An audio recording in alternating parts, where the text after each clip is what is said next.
Hi, my name is Adam Cook from Mr. Nagel's class, and this is what America means to me. America means family and sports. America means freedom to play as we wish. America means going to school to get a good education. Hi, my name is Willow Pratt, and I'm from Miss Brennan's class, and this is what America means to me. America means a lot of things. America is a place where I can love a God that never lets me fall. In America, we have freedom and are allowed to do and say what we please.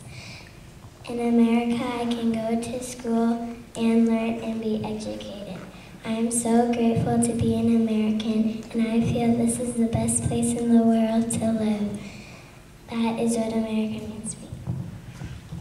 Hi, my name is Fiona Anderson from Miss Peckham's class, and this is what America means to me. America means freedom. It means homes to people near and far. It also means friends and families. America means green grass to relax on.